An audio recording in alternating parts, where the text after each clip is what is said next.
इसलिए आपको मैं नमस्कार करता हूँ। तो 3 बार नमस्कार किया। कहते हैं तस्मात् प्रति तीन वरण वणेश्वर, जो आप मेरे घर में 3 रात्रि तक बिना खाए पिए ठहरे रहे, तो एक रात्रि के प्रति एक वरदान देता हूँ। एक रात्रि के प्रति एक रात्रि में न खाने के लेकर के एक वरदान देता हूँ। दूसरी रात्रि को न खाने के बदले में दूसरा वरदान देता हूँ।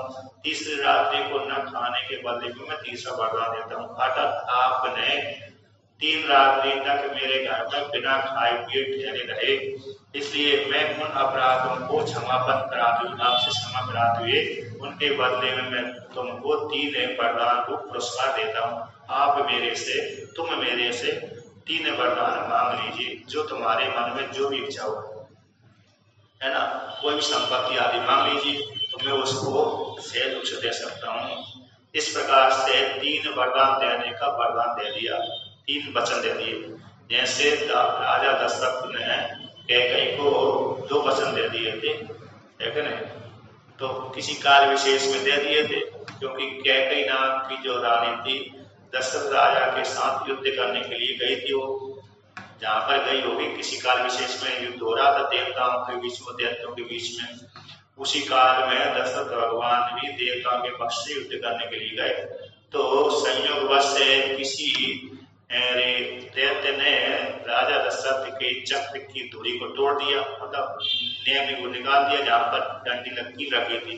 अब वो कील रानी उस काल में वो हाँक रही थी, तो कुछ बैठी होगी, जो भी होगी, तो उसने देख लिया कि ये तो पहिया की कील निकल गई। यदि पहिया को कील को लगाएंगे नहीं तो पहिया रथ से अलग हो जाएगा, तो युद्ध में वो भग्न हो जाएगा, युद्ध भग्न हो जाएगा। हो सकते जब अभ्यास का विचलन होगा तो मन दूसरी तरफ गया, वो सामने से शत्रु ने यदि बाण चढ़ा दिया तो हो सकता है मर ही जाएगा।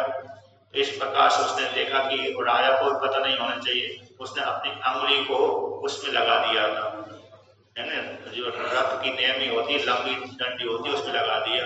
तो इससे उसकी खून से लथपथ उसकी उंगली हुई और दशरथ राजा को पता ही नहीं पड़ने दिया, और युद्ध में फिर राजा दशरथ जीत गए थे। बाद में देखा कि मेरी रानी के हाथ से तो खून निकल रहा है। उस खून को देख करके, उसकी खून की अंगुली को देख करके, इस प्रकार से विज्ञाप को देख करके राजा दशरथ ने प्रसन्न होकर उनको 2 वरदान दे दिए थे कि तुम मेरे से वरदान मांग लो, मैं तुमने जो मेरे साथ इस प्रकार का व्यवहार किया, मेरी जान की रक्षा करी, सुरक्षा करी, उसके बदले में तुमसे प्रसन्न होकर के तुमको 2 वरदान देता हूँ, तुम मांग लो, कोई वस्तु मांग लो। उसने भविष्य कहा, मैं भविष्य में मांग लूंगी, तो भविष्य में मांगा। उसी प्रकार से यहाँ पर कहते हैं कि मेरे द्वारा 3 अपराध बन गए हैं, उन 3 अपराधों को क्षमापन कराने के लिए, क्षमा मांगने के लिए, उनके बदले में तुमसे तीन वरदान देता हूँ, मेरे से कोई भी 3 वरदान मांग लीजिए। इस प्रकार से नचिकेता से यमराज जी ने कहा। तो नचिकेता भी यमराज जी की वाणी को सुन करके पहला वरदान मांगता है। कोई भी मांग सकता है, कोई भी वरदान मांग सकता था, तो उसने ये पहला वरदान मांगा। तो यहाँ पर कहते हैं शांत संकल्प सुमनः यतः स्यात् मन्युरे गौतमो माविव्रत्यो त्वत्प्रसृष्टं माविवदेत् प्रतीत एतत् त्रयाणां प्रथमं वरं गृणे। तो यमराज जी से नचिकेता कहता कि हे यमराज जी, मैं वरों में 3 वरों के मध्य में पहला वरदान ये मांगता हूँ। तो कौन सा वरदान है कि मेरे पिताजी मेरे प्रति क्रोधित हो गए थे, क्योंकि मैंने उनको दुखी कर दिया था। सारे ब्राह्मणों के बीच में मैंने उनकी कमी को उजागर कर दिया। जिस मेरे व्यवहार से मेरे पिताजी मेरे प्रति कैसे क्रोधवान हो गए थे, दुखी हुए थे, उसी क्रोध से उपयुक्त होने के कारण मेरे को कहती मैंने तुमको मृत्यु देवता के लिए दे दिया, ऐसे जो वाक्य का प्रयोग किया था। इससे मेरे प्रति जो उनके प्रति उदासी क्रोध भाव हो गया, वो मन मेरे प्रति विस्तृत है, वो मन उनका कैसा शांत हो जाए। शांत संकल्प, उनके जो संकल्प टूट रहे, बेचैन हो रहे हैं, अरे मैंने तो अपने पुत्र को मृत्यु देवता के लिए देती है, ऐसा बोल दिया। अब वहां पर जाकर के मेरा पुत्र की क्या गति होगी?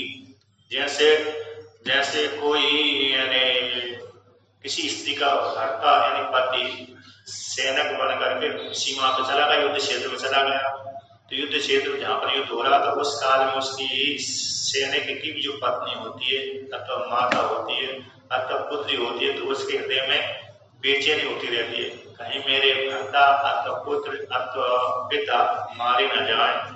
जैसे वो उत्कंठित होती, लालायित होती, संकल्प विकल्प उसको उठते रहते हैं, पत्नी के, माता के, भाई के, बहन के, पिता आदि के, पुत्री आदि के, पुत्र आदि के।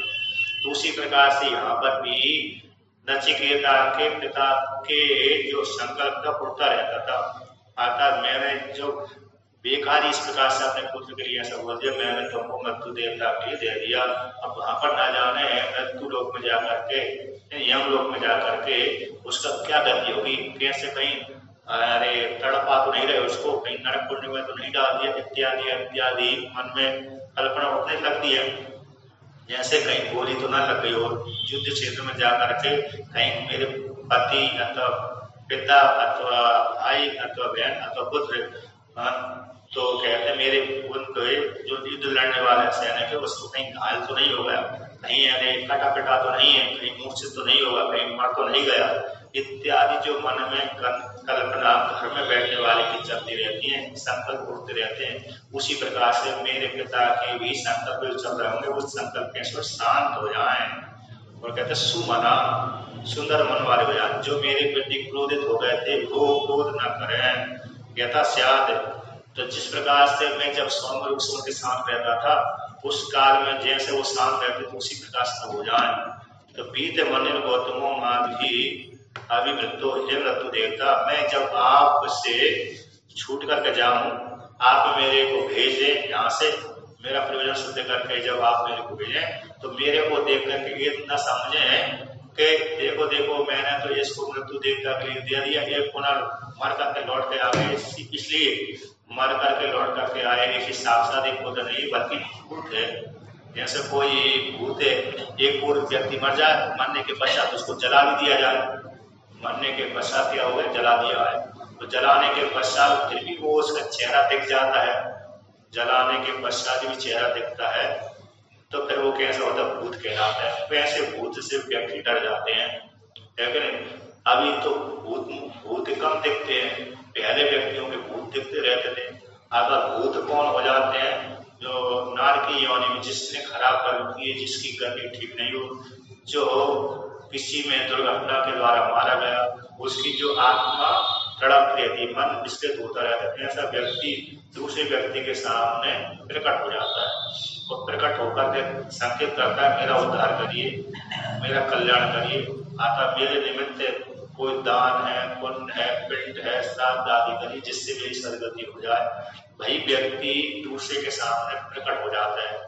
भूतों में ऐसी शक्ति होती है रूप बनाने की, आकाश बनाने की, और कुछ भूत ऐसे होते हैं जिन्होंने खराब कर्म किया था, दूसरे को परेशान किया था, वह दूसरे को परेशान करने के लिए दिख जाते हैं।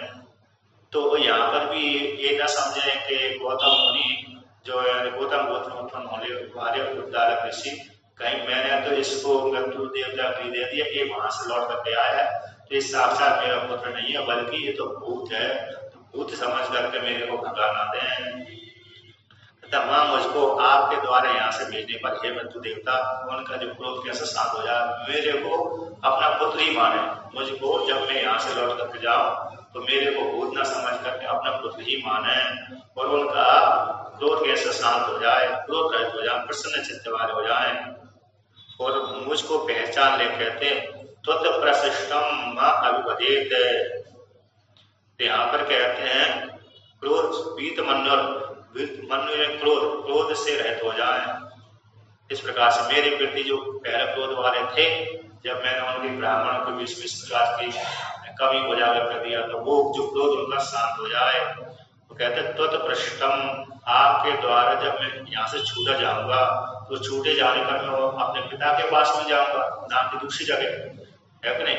जहाँ से व्यक्ति छुटकारा प्राप्त कर लेता है तो अपने घर कोई भी व्यक्ति दूसरे व्यक्ति को अपहरण करके ले जाता है, तब ले जाता है तो बंधक बना कर रखता है। जब बंधक से वो छूट जाता है तो जहां से वो लेके गया है अर्थात जिस गंतव्य जहां से उसको पकड़ा था, जहां उसका घर था, वहीं पर लौट करके वो चला जाता है छुटका। जैसे पशु है, पशु को मालूम है कि मेरा स्वामी के घर ये है, अब उस पशु को किसी व्यक्ति, दूसरे व्यक्ति ने, तीसरे व्यक्ति ने बंधक बना लिया, तो बंधक बना रहने के पश्चात जैसे पशु जैसे छूटेगा तो अपने अपने स्वामी के घर में ही वो आएगा, दूसरी जगह नहीं ठहरेगा। उसी प्रकार से जब आप मेरे को भेजेंगे, यहाँ से छोड़ देंगे, तो जब मैं लौट करके जाऊंगा तो मेरे पिताजी मुझसे वार्तालाप करें, ये न समझे ये भूत आ गया है, अतः मेरे को भूत न समझे। नहीं तो भूतों को देखकर जैसे डर लग जाता है, उसी प्रकार से मेरे को देखकर कहीं डर न लगे, अतः मेरे साथ वार्तालाप करें और मुझको अपना पुत्र ही माने। इस प्रकार से एतत् प्रियाणा प्रथमम वरम पढ़े, हे यमराज जी, मैं ये तीनों वरों के मध्य में पहला वरदान मांगता हूँ, अर्थात अपने पिताजी के लिए मांगता हूँ कि मेरे पिताजी मेरे प्रति शांत रखने वाले, शुद्ध प्रसन्न वाले, मुझको जैसे यहाँ आने से पहले जैसे प्रेम करते थे, स्नेह करते थे, अच्छा प्रेम लाड प्यार आदि करते थे, उसी प्रकार से अभी भी करें, है ना, सौम्य दृष्टि समझाएं। अर्थात जैसे पहले 1 साल 2 साल 3 4 जब तक मैं उनके क्रोध से रहित था, क्रोध जब तक मेरे ऊपर नहीं किया तब तक वो मेरे प्रति जिस प्रकार से राग वाले थे, प्रेम वाले थे, उसी प्रकार जिस प्रकार विवाह वाले थे उसी प्रकार से विवाह करें। इस प्रकार से पहला वरदान नचिकेता ने मृत्यु देवता से मांगा। तो ऐसा मांगने के पश्चात मृत्यु देवता वरदान रूप में तथास्तु कहते हैं। ऐसे आपने देखा होगा कि ब्रह्मा जी से, शिव जी से, विष्णु भगवान से उनके भक्त वरदान मांगते हैं तो बाद में तथास्तु उसी प्रकार से हो। तो उसी प्रकार से मृत्यु देवता ने भी यहाँ पर वरदान दे दिया। तो कहते हैं, उत्तर देते हैं, यतः पुरस्ताद भविता प्रतीत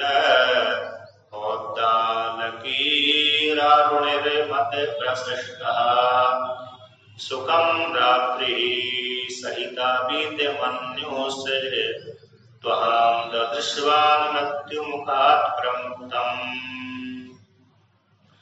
तो यहाँ पर मृत्यु देवता नचिकेता से कहते हैं कि हे नचिकेता, कि जिस प्रकार से तुम्हारे पिता तुमको यहाँ मेरे पास में आने से पहले जिस प्रकार से मानते थे, जानते थे, जिस प्रकार से प्रेम आदि विवाह करते थे, उसी प्रकार से मेरे पास में आकर के जब मेरे पास में आए और मेरे से जब तुम छूट करके जाओगे, उसी प्रकार से तुमको जानेंगे, विवाह करेंगे, प्रेम करेंगे।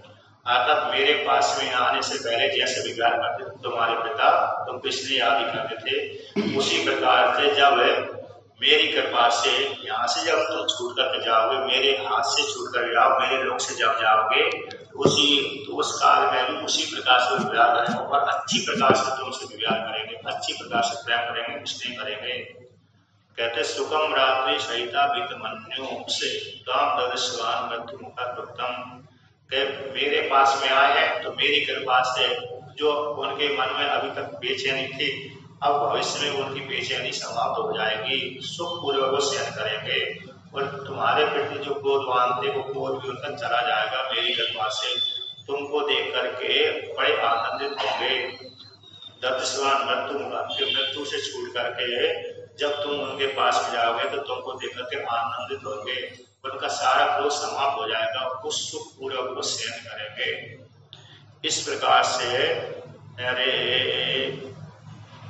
यमराज जी ने नचिकेता को वरदान दे दिया। ये पहला वरदान दे दिया।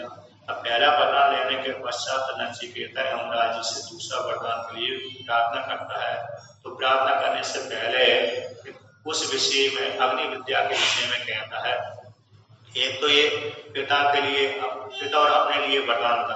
पहला वरदान नचिकेता के द्वारा अपने लिए, पिता के लिए था। अर्थात पिता पुत्र में कोई बेमनस्ता न आए, गुरु शिष्य में बेमनस्ता न आए, पिता पुत्र में बेमनस्ता न आए, स्त्री पुरुष में बेमनस्ता न आए, झगड़ा आदि न हो। इस प्रकार से तो अपने विवाह अच्छा बना रहे, ऐसा पहला वरदान मांग लिया अपने और पिता के प्रति।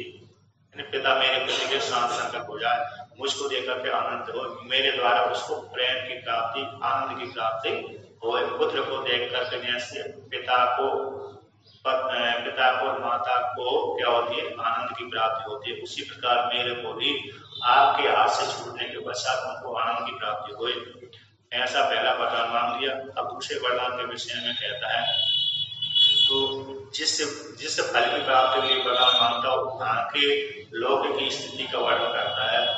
तो कहते हैं, स्वर्गे लोकम न भयं किंचनास्ति न तत्र त्वं न जरया बिभेति उभे तीर्त्वा स्नाया पिपासे शोकार्तिको मोदति स्वर्गलोके। तो यहाँ पर कहते हैं स्वर्ग, आपने स्वर्ग सुना होगा, स्वर्ग का अर्थ सुख स्वरूप है। यहाँ पर सुख की प्राप्ति होती है उसको स्वर्ग कहते हैं। जहाँ स्वर्ग का खान हो, आप सुखी सुख प्राप्त हो उसको स्वर्ग बोलते हैं। उसका दूसरा नाम नाथ भी अर्थ है। तो ऐसा जो स्वर्ग लोक है, कहते हैं स्वर्ग लोक में आपने देखा होगा, देखा तो नहीं है, इस शरीर से तो नहीं देखा, किंतु पूर्व जन्मों में कई बार हम स्वर्गलोक में गए, नरक लोक में गए, क्योंकि इस सृष्टि अनादि है। तो सृष्टि अनादि होने से कई बार तो हम स्वर्गलोक में गए हैं, तो वहाँ के फलों का भोग किया है। तो कई बार हम नरक लोक में भी गए हैं, तो वहाँ के फलों का भी भोग किया है। तो स्वर्गलोक में आना जाना हमारा लगा रहता है। तो अभी तो हम कैसे जानते हैं स्वर्गलोक को? शास्त्र के द्वारा जानते हैं। जैसे आपने स्वप्न देखते हैं, तो स्वप्न में कैसे अपनी जैसा जैसा संकल्प करते हैं उसी प्रकार से सुख की अनुभूति वहां पर हो जाती है। उसी प्रकार से स्वर्ग के फल होते हैं, भोग होते हैं। तो स्वर्ग में जाकर के व्यक्ति व्यापक हो जाता है। तो व्यापक होते ही क्योंकि सुख शरीर से युक्त हो जाता है, यानी इस शरीर की अपेक्षा दूसरा शरीर प्राप्त हो जाता है। तो सत्य संकल्प वाला होने से जैसा संकल्प करता है उसी प्रकार से उसको भोग की प्राप्ति हो जाती है। तो वहां पर थकावट आदि नहीं होती, बाकी प्राणियों की इंद्रिय सिद्ध नहीं होती, जितना भोग करना चाहे वो भोग करता ही रहता है। तो ऐसा जो स्वर्ग है, उस स्वर्ग की प्राप्ति करने के लिए हर स्त्री हर पुरुष चाहता है कि मैं स्वर्ग में जाऊं और वहां पर जाकर के फलों का उपभोग करूं। इस शरीर से जाने की इच्छा करते हैं बहुत से लोग, किंतु जा नहीं पाते, क्योंकि वहां की व्यवस्था ही ऐसी है। जैसे आपने कभी देखा होगा किसी हमारे मॉल में किसी ऐसी जो जगह बनती रहती है जहाँ पर मात्र स्त्रियां जा सकती हैं, मात्र पुरुष जा सकते हैं, मात्र घर जीवन वाले जो पति पत्नी जोड़े ही जा सकते हैं, स्वतंत्र अकेले नहीं जा सकते, ऐसी बना कर रखते हैं। जैसे एक बार मैं किसी मॉल में गया, हम तो महात्मा थे, तो इंदौर क्षेत्र में थे, तो किसी महात्मा जी की इलाज करवाने के लिए गए, किसी मॉल में सामान खरीदने के लिए गए। अब वहां पर गए तो हमको एक गेट दरवाजे वाले ने नौकर नहीं रोक दिया, जो सुरक्षा गार्ड ने, बाबा तुम बाबा हो इसलिए इसमें मत जाओ। हमने कही हम तो सामान खरीदने के लिए जा रहे हैं, किंतु हमको उस दो बाबा, हम दो थे, तो हमको इस कपड़े में भेज कर देखकर उसने जाने नहीं दिया। हमने सोची अब हम जाते नहीं इसमें, तो वो जगह हम रोक देते हैं। तो यहाँ पर प्रतिबंधक रहता है, जहाँ पर प्रतिबंधक है वहां पर नहीं जा सकते। जैसे मंत्री, बड़े बड़े मंत्री के पास में हर व्यक्ति सीधा सीधा डायरेक्ट नहीं कर सकता, उसके लिए किसी की सहायता लेना पड़ती है। तो उसी प्रकार से ऐसे स्वर्ग है, ऐसे स्वर्ग में हर कोई व्यक्ति जाना चाहता है, किंतु इस शरीर से नहीं पहुंच पाता, दूसरे शरीर से जा सकता है। तो ऐसे स्वर्ग के विषय में वर्णन करते हैं। तो कहते हैं ये स्वर्ग है, उस स्वर्ग में ना भयम किंचन अस्ति, उस स्वर्ग लोक में कोई भय भी नहीं रहता। न तत्र त्वम, उस स्वर्ग लोक में तुम भी नहीं रहते, यमराज भी नहीं रहते, आपका मृत्यु नहीं होती। यद्यपि मृत्यु होती है, स्वर्ग लोक में भी मृत्यु होती है। तो वहां पर कौन सी मृत्यु होती है कि जैसे पुण्यों का समाप्त हुआ उसी समय शरीर व्यक्ति के मन में चिंता लग जाती है। वो चिंता लगते ही उसका चिंता के द्वारा चिंतन करते करते करते उसका शरीर जलमय हो जाता है। तो जलमय होकर फिर वो नीचे उसी वर्षा के माध्यम से, पृथ्वी के माध्यम से, पुरुष में धान आदि के माध्यम से, पुरुष के माध्यम से, स्त्री के माध्यम से बाहर आता है। एक क्रम आ गया। तो भावी इस प्रकार की मृत्यु होती है। कहते न तत्र तुम साक्षात इस प्रकार से नहीं, न जराया विभेति, कि जरा से भय की प्राप्ति नहीं होती, क्योंकि स्वर्ग लोक में जरा आदि जो जरा यानी वृद्धावस्था नहीं आती। हाँ, जब व्यक्ति वहां पर जन्म ले लेता है इस पुण्य कर्म के प्रभाव से आते माता पिता भी नहीं होते वहां पर। जैसे हमारे माता पिता होते हैं, हम किसी न पिता से, किसी पुत्र, किसी माता से, किसी पिता से उत्पन्न होते हैं, उस प्रकार के स्वर्ग में माता पिता नहीं होते। बस माता पिता वहां पर किस प्रकार से जन्म लेता कि हमारे जो शरीर होता है, हमारा जो शरीर है पुण्य कर्म की, तो पुण्य कर्म करके जो हमारा शरीर है पूरी अष्टक से युक्त होता है, 5 ज्ञानेंद्रिय, 5 कर्मेंद्रिय, 5 प्राण और अविद्या काम कर्म है। इन सभी को पंच मिला करके अविद्या काम कर्म को मिला करके, अविद्या काम कर्म 3 हो गए, 5 ज्ञानेंद्रिय, 5 कर्मेंद्रिय, 5 प्राण एक साथ और अंतःकरण को मिला करके पूरी अष्टक कहलाता है। इसमें पंचभूतों को संस्कार रहता है, पंच महाभूतों, इन सबको मिलाकर पूरी अष्टक कहलाता है। पूरी अष्टक ही शरीर से युक्त है। तो जब इस शरीर को छोड़ेंगे उसी समय पंचभूतों का संस्कार हो सूर्य अष्टक में, तो इससे निकलते ही पंचभूतों को जो अंदर बाहर जो दिख रहे हैं पंचभूत उस शरीर में मिल जाते हैं। तो देव भगवान की कृपा से वो शरीर अपने आप ही बन जाता है वहां पर, तो बन जाता है। तो उसी शरीर के द्वारा फिर व्यक्ति वहां पर स्वर्ग के फलों को भोग करता है। जैसे हम यहाँ पर माता पिता के द्वारा पैदा होते हैं, वैसे वहां पर स्वर्ग में कोई भी स्त्री या पुरुष माता पिता के द्वारा पैदा नहीं होती, बल्कि हमारे शरीर का जो पूरी अष्टक शरीर है उसी शरीर में ही ये बाहर के जो पंच महाभूत दिख रहे हैं एक क्या हो जाते हैं, मिल जाते हैं, तो मिल करके पुष्ट हो जाते हैं, पुष्ट होकर के बड़ा शरीर बन जाता है ईश्वर की कृपा से। इसलिए वहां पर माता पिता के द्वारा पैदा न होने के कारण वो शरीर, हम स्वर्ग लोक का जो शरीर माता पिता के द्वारा पैदा न होने के कारण फिर जरावस्था वाला भी वो नहीं होता। जहाँ पर माता पिता के द्वारा पैदा होगा व्यक्ति वहां पर बूढ़ा भी होगा, बालक भी होगा, जवान भी होगा, फिर बूढ़ा भी होगा। किंतु जहाँ पर माता पिता के द्वारा पैदा नहीं हुआ इत्यादि तो वो जवानी बना रहता है। इसलिए स्वर्ग लोक में हर स्त्री हर पुरुष जवान रहता है। तो वहां पर स्त्रियों की आयु मतलब कैसे रहती अवस्था, जैसे 12 वर्ष की अथवा 14 वर्ष की लड़की रहती है, उस अवस्था वाली वहां की स्त्रियां रहती हैं। वो 16 वर्ष की अवस्था का जैसे बालक रहता है उस अवस्था वाला वहां के पुरुष रहते हैं। और माता पार्वती के विषय में आता है नित्य यौवना, तो नित्य हमेशा यौवन बना रहता है, अब जवान रहती है। उसी प्रकार शिव जी है, उसी प्रकार के विष्णु भगवान है, उसी प्रकार के माता लक्ष्मी है। तो ब्रह्मा जी का पहला फोटो आपने देखा होगा, दाढ़ी वाला रहता है। वहाँ की अन्य भगवानों के दाढ़ी मूछ नहीं रहते, क्योंकि हमेशा वो जवान से बने रहते हैं। तो ऐसे वहां पर जरा आदि का भय नहीं होता। ओहे तीर्थो स्नाया पिपास से, ये दोनों पार कर जाता, अस्ना यानी भूख और प्यास से भी परे रहता है, इनको पार कर जाता है। शोकादि को मूलति लोक स्वर्ग लोक शोक से परे हो जाता है और स्वर्ग लोक में जाकर के आनंदित होता है। ऐसा स्वर्ग लोक है, उस स्वर्ग लोक फल की प्राप्ति के लिए आप मेरे को वरदान दीजिए। आगे वरदान मांगता है, इस स्वर्ग का विशेषण है। आधा स्वर्ग ऐसा होता है, आपने चिंतन करते करते जब रात्रि को चिंतन करेंगे, दिन में चिंतन करेंगे, तो वहां के दृश्य वैसे दिखने लगेंगे। बार बार चिंतन करने से दृश्य अपने आप ही दिखने लगते। कल्पना करते करते करते करते करते व्यक्ति के मन में संस्कार बन जाते हैं। संस्कार बनते ही वो कभी ना कभी वो अव्यक्त हो जाता है। क्यों अव्यक्त हो जाता है? क्योंकि हमने पूर्व जन्मों में उस वर्ग के फलों को भोग किया है, इस हेतु से वो दिख जाते स्वप्न में।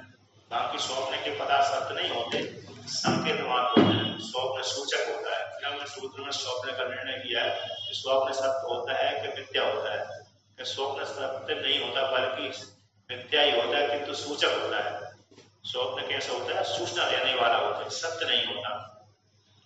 जो स्वप्न में देखे जाने वाले पदार्थ होते हैं वो सत्य नहीं होते, बल्कि सूचना दे करके चले जाते हैं। हाँ, भविष्य में घटना ऐसी घट जाएगी, भविष्य में ऐसे आपने भूतकाल में ऐसे भोग हुए थे, वो संस्कार अव्यक्त हो जाते हैं। क्योंकि एक बाल के बराबर नाड़ी, बाल जैसे बाल होता है ना केश, तो केश से जितना पतला होता है उससे थोड़ी मोटी, तो उसी के बराबर 100 नाड़ियां होती है, जिसकी संख्या होती है हिता नाम की नाड़ी, उसमें व्यक्ति स्वप्न देखता है।